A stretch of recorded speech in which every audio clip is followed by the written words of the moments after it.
कि हमारा जो पिंडदान आदि है वो हमारे पितरों को मिलता कैसे है। हम कहते हैं कि हमारे पितर के लिए हम ये कर रहे हैं वो कर रहे हैं।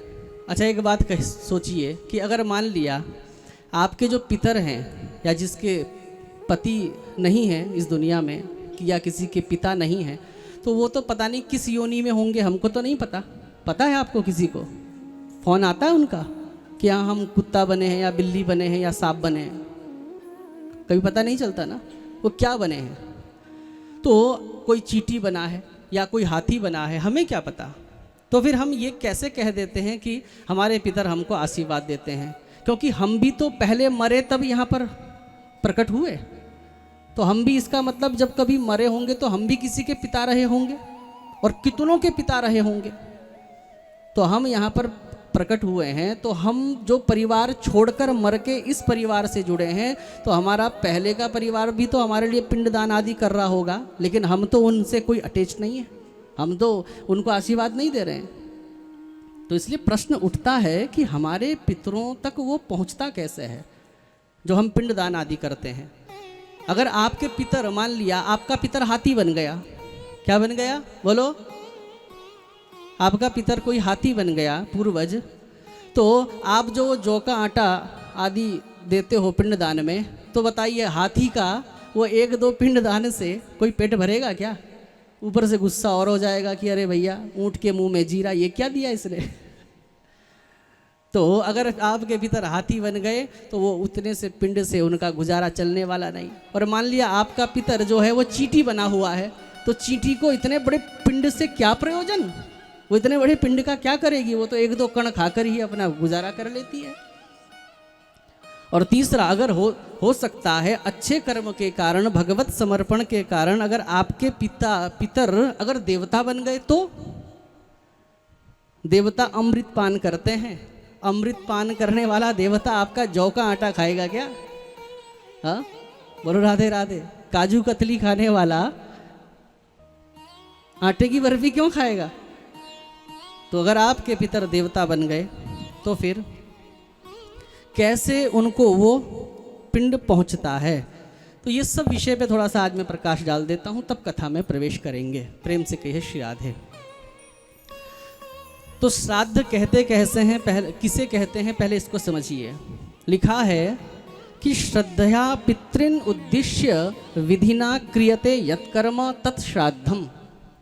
अपने पितरों को उद्देश्य बनाकर श्रद्धा पूर्वक जो प्रदान किया जाता है उसको श्राद्ध कहते हैं।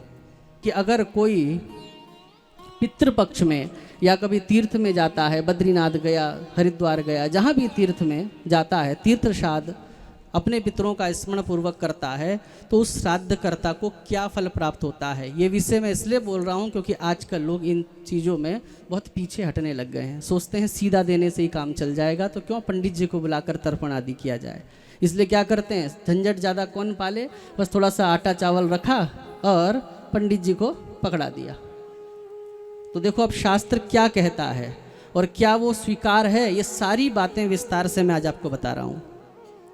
कूर्म पुराण कहता है कि यो नेना विधिना श्राद्धम कुर्याद वै शांत मानसः व्यपेत कलमशो नित्यम याति नावर्तते पुनः। जो व्यक्ति, जो साधक विधिना श्राद्धम, विधि पूर्वक श्राद्ध करता है, कुर्याद वै शांत मानसः, बिल्कुल शांत मन से बिना किसी दबाव के प्रसन्नता पूर्वक अपने पितरों का श्राद्ध करता है। लिखा है व्यपेत कलमशो नित्यम, वे समस्त कलमशों का नाश करके अपने समस्त पापों का नाश कर लेता है और वो भगवान के धाम जाता है। ना याति ना वर्तते पुनः, जिस धाम से पुनः जन्म नहीं लेना पड़ता। ये श्राद्ध करने वाले को लाभ बता रहे हैं, जिसके लिए किया उसकी बात तो बाद में करेंगे।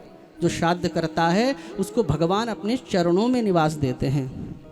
और श्राद्ध न करने से क्या होता है, तो लिखा है, देखो जो मृतात्मा है वो सारी धन संपत्ति अपने परिवार के लिए ही छोड़कर जाता है। वो कुछ भी अपने साथ लेकर नहीं जाता, यहाँ तक कि अपना वो शरीर भी साथ लेकर नहीं जाता। इसलिए जो उसकी यात्रा होती है ना, उसको मार्ग में कुछ खाने के लिए चाहिए, ऐसी शास्त्रों की व्यवस्था है। लेकिन वो कुछ लेकर तो नहीं गया, तो बोले उस समय उसके जो परिवार वाले हैं जो भी उसको प्रदान करते हैं वो ही उसको प्राप्त होता है। जैसे ही व्यक्ति मरता है ना, मरते सार ही पिंड की प्रक्रिया शुरू हो जाती है। जब व्यक्ति मरता है वहाँ से लेकर जब तक शमशान घाट तक छोड़ते हैं तब तक 6 पिंड प्रदान किए जाते हैं। कितने? 6 पिंड प्रदान किए जाते हैं। और वो पिंड से कौन पुष्ट होता है? जो भूमि के जो अधिष्ठात्री देवता होते हैं या भूत प्रेत राक्षस आदि होते हैं, उनके लिए वो पिंड प्रदान किए जाते हैं। और 10 गात्र में 10 पिंडों द्वारा जीव को सूक्ष्म शरीर प्राप्त होता है। अब यहाँ से जीवात्मा की क्या होती है? महायात्रा प्रारंभ होती है। और उसे मार्ग में जो भोजन अन्न जल चाहिए, तो ये सब जो साधक कार्य करता है उसी से उसकी सारी व्यवस्थाएं ये होती हैं। और यदि ये सब नहीं दिया तो क्या लिखा है? अगर ये सब यदि नहीं दिया, जैसे कि कोरोना काल में ये सब नहीं मिला ना, कोरोना काल में, क्योंकि शव तो अपने हाथ ही नहीं लगा, कोई हॉस्पिटल वालों ने जला दिए, कोई पुलिस वालों ने जला दिए। स्थिति ऐसी हो गई थी कि कई शव तो सोशल मीडिया में ऐसे भी देखे गए कि कूड़े के ढेर में उसको जला दिया गया। तो लिखा है अगर ये सब उसको प्राप्त नहीं होता तो ते व्यथाम यान्ति दारुणाम, वो दारुण दुख को प्राप्त होता है। और वो जीवात्मा भूख प्यास से बड़ा व्याकुल हो जाता है। और भूखा व्यक्ति सबसे खतरनाक होता है। दुनिया का सबसे खतरनाक व्यक्ति कौन है? भूखा व्यक्ति। क्योंकि बुभुक्षितः किम न करोति पापम, भूखा व्यक्ति कुछ भी पाप करने के लिए मजबूर हो जाता है। क्योंकि भैया पेट के लिए ही तो सारे क्रियाकलाप हो रहे हैं। बुभुक्षितः किम न करोति पापम, भूखा व्यक्ति कुछ भी कर सकता है।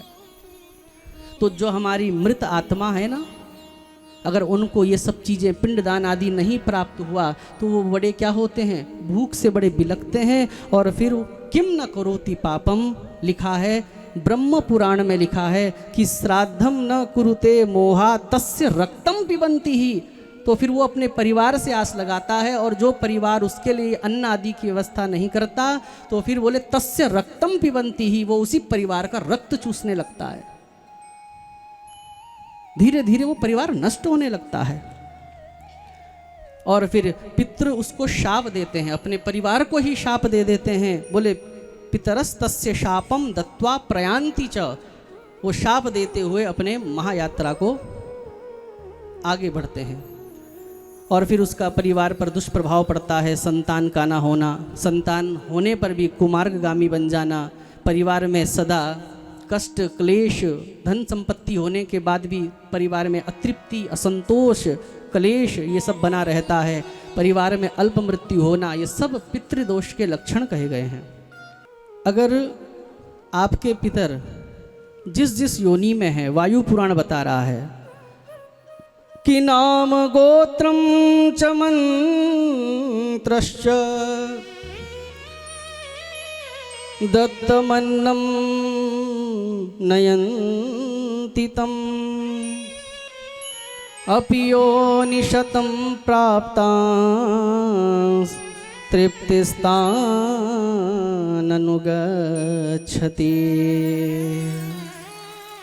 लिखा है नाम गोत्रम च मंत्रश्च, जब श्राद्ध करता ब्राह्मणों के द्वारा, ब्राह्मणों के निर्देशन के अनुसार उस मृतात्मा का नाम बोलता है, गोत्र बोलता है। जैसे कि कोई भी चिट्ठी, एड्रेस ठीक होना चाहिए, वो चिट्ठी आपके घर तक पहुंच जाएगी।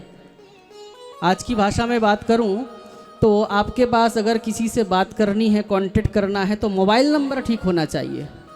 मोबाइल नंबर ठीक होना चाहिए तो आप यहाँ से बैठे बैठे पूरे विश्व की आबादी लगभग इस समय 8 अरब है। तो 8 अरब लोगों में आपके पास जिसका मोबाइल होगा घंटी उसी के मोबाइल में बजेगी। तो उसी प्रकार से भगवान के द्वारा ये व्यवस्था है कि जब नाम गोत्र ब्राह्मण के द्वारा बोला जाता है तो वैसे तो भगवान अंतर्यामी है, भगवान को सब पता है, लेकिन एक पद्धति है, तो उसके माध्यम से वो वहाँ पहुँच जाता है। और यहाँ क्या लिखा है कि अपि योनि शतम प्राप्तांस, अगर उसने 100 योनि भी पार कर ली, मतलब जिसको हम श्राद्ध पिंड दे रहे हैं, अब जरूरी थोड़ी है कि वो अभी मरने के बाद एक ही जन्म में चल रहा हो, क्या पता इतनी दिन 1 साल के अंदर वो 100 बार मर गया हो, कभी चींटी बना हो, पिचक गया किसी के पाँव के नीचे, फिर मच्छर बना, फिर किसी ने मार दिया, फिर खटमल बना, फिर किसी ने मार दिया, जुआं बना, फिर मार दिया। तो बोले अगर वो आपका पितर 100 योनि को भी प्राप्त कर चुका है तो भी आपका वो श्राद्ध पिंड उस तक उसी प्रकार से पहुंच जाता है। वायु पुराण बता रहा है कैसे पहुंचता है। यथा गोष्ठे प्रणष्टाम वै वत्सो विंदेत मातरम तथा तम नयते मंत्रो जंतुर यत्रावतिष्ठति। जैसे बहुत बड़ी गौशाला में सैकड़ों गाय बंधी हुई हैं और उसका बछड़ा आप थोड़ा सा दूर ले जाके रस्सी को छोड़ दीजिए, सैकड़ों गाय में जैसे वो देसी गाय का बछड़ा अपनी माँ को पहचान लेता है, वैसे ही नाम गोत्र को आधार बनाकर आपका वो पिंडदान उस व्यक्ति तक पहुंच जाता है। पद्म पुराण कहता है कि अग्निश्वात्तादयस्तेषा माधिपत्ये विवस्थिताः नाम गोत्रास्तथा देशा भवन्त्युद भवतामपि। अच्छा, ये पहुंचाते कौन है? डाकिया तो चाहिए ना बीच में पहुंचाने वाला। पंडित जी ने तो पार्सल पैक करके भेज दिया, अब पार्सल ले जाने वाला भी तो चाहिए। पंडित जी तो यही है, फिर पार्सल कौन ले गया आपका? तो पद्म पुराण कह रहा है अग्निश्वात्तादयस्तेषाम, पितरों के जो अधिपति है ना, कौन? अग्निश्वात्तादय लिखा है ना, वात अर्थात अग्निश्वात आदय, मतलब एक तो हो गए अग्निश्वात, दूसरे हो गए विश्वेदेव और तीसरे हो गए अर्यमा। ये पितरों के प्रमुख हैं जो भगवत स्वरूप हैं। भगवान श्री कृष्ण गीता में कहते हैं पितृणाम अर्यमा चास्मी, पितरों में मैं अर्यमा हूँ।